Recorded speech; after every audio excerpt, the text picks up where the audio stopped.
30날 저녁 10시에 가서 픽업을 해요. 주차장에 내리고 올라오는데 계단을 오르고 올라오는데 근데 어느 순간에 제가 얘기합니다. 아빠 나 호흡이 가쁘고 숨도 못 쉬겠고 머리도 어지럽다. 그 얘기를 해요. 그 얘기가 동시에 내가 달려 그 옆에 뒤따라가 잡아주려는 동시에 내 앞에 팍 쓰러져 버려.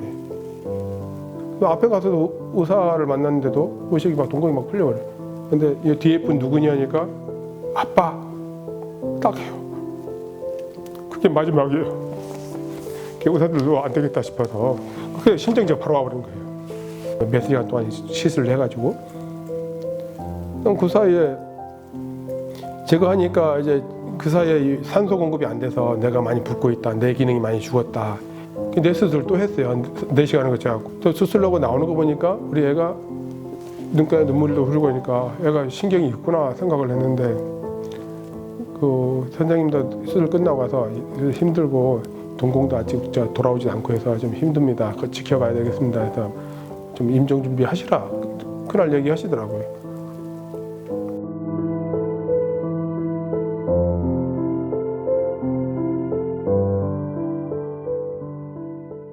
의심스러워서 질병관리청에다가 이걸 검사해 주십시오 이렇게 의뢰를 한 거예요. 도당국이나 병원이나 보건대사가 해달라 했는데 의뢰를 했더니 질병청에서는 아스트라제네카 같은 아데노바이러스에 기반된 백신이야만이 이걸 때만 혈전이 생긴다. 그래서 모더나 백신을 접종했기 때문에 이거는 혈소판 감소성 혈전증에 해당되는 백신이 아니기 때문에 접종할 수 허가할 수 없다. 그래서 다 반려시켜요.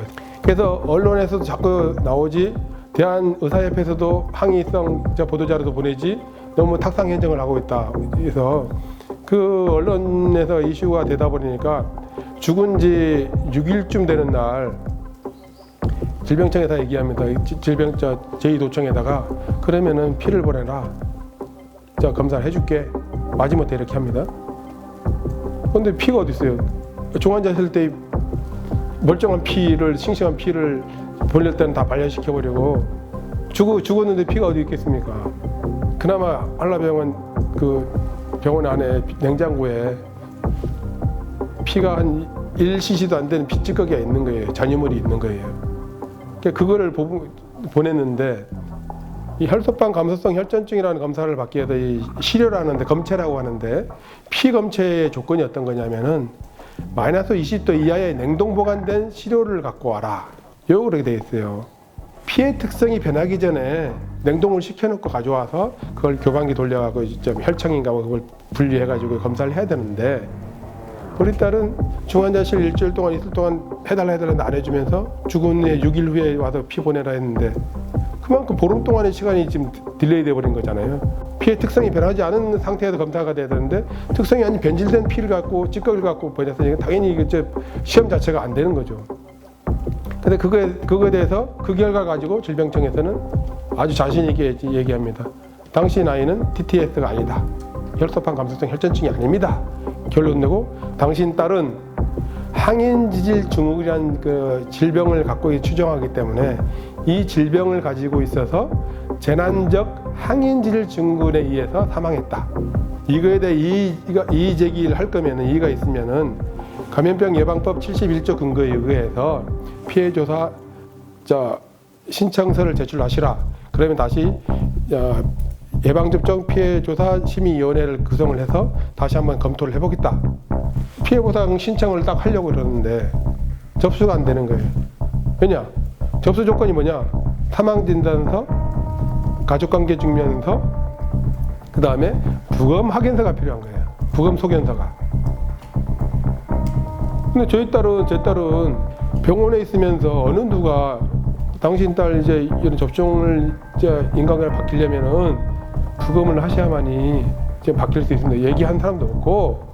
그래서 내가 가만히 이제 그 아까 이상반 관리 지침을 내가 열어봤는데 관리 지침 안에 어느 부분에 담당 공무원은 유가족의 부검 확인을 안내할 의무가 있다. 너무 억울하잖아요. 죽은 것도 억울한데. 그래서 그해 21년도 10월 7일에 국정감사장에 내가 갔어요. 그래서 호소를 했어요. 신청이라도 하게 해달라. 다음 단계 전문가들한테 심의라도 받게 해달라. 그랬는데 그래가지고 부검 소견서가 없어도 특별한 경우에는 저 피해보상 신청을 할 수 있다. 이게 개정이 됩니다.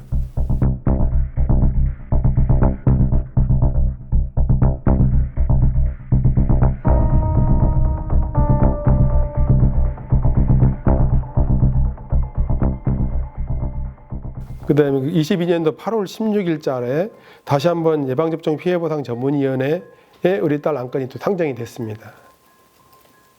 여기에서도 이제 많은 사람들이 이제 몇몇 분이 우리 딸의 인정을 해야 된다 이런 식으로 얘기가 왔었고 했는데 혈전 관련 연구 영역 결과를 보고 그때 다시 결론 내겠다. 근데 여기서는 백신하고는 관계가 없습니다. 결과가 나왔어요.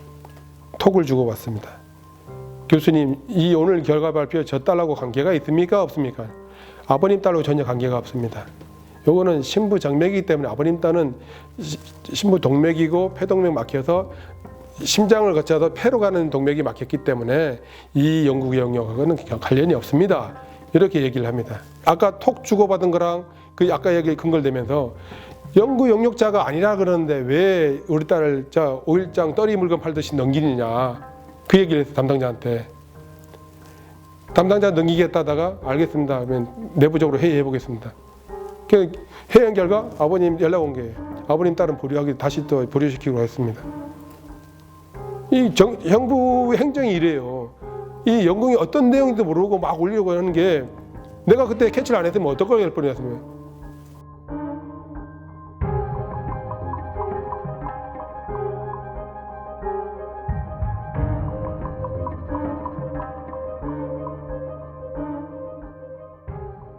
오죽하면 상해보험 우리 아이가 상해보험 하나 들고 있었는데 그렇게 까다롭다는 보험회사 보수적인 보험회사에서도 백신 접종 인가성을 인정을 해준 거예요. 상해로 인정을 해준 거예요. 다 모든 전문가들이 다 인정을 해주는데 유독 국민을 보살피고 국민의 생명과 안위를 보살펴야 될 국가는 국민을 등져버리겠어요.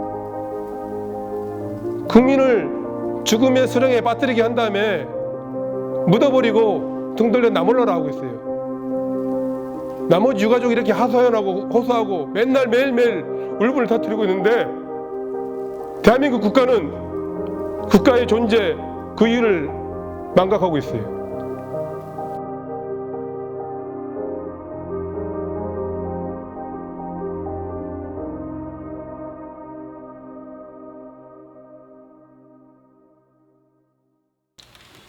내가 유품을 정리하면서 제일 마음이 아팠던 게 그 남자친구가 있었는데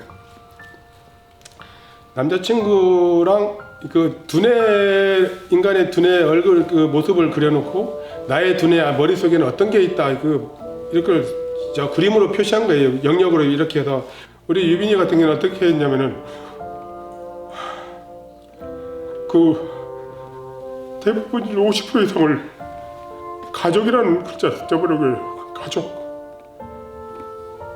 그러니까 본인 입장에서도 큰 딸이고니까 많이 책임감을 많이 느꼈던 것 같아요.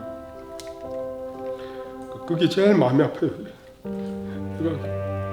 우연찮게 걔한테 이런 본인의 자기의 삶에 어떤 장애랄까 어떤 부담을 준 것 같기도 해서 너무 마음이 아파요.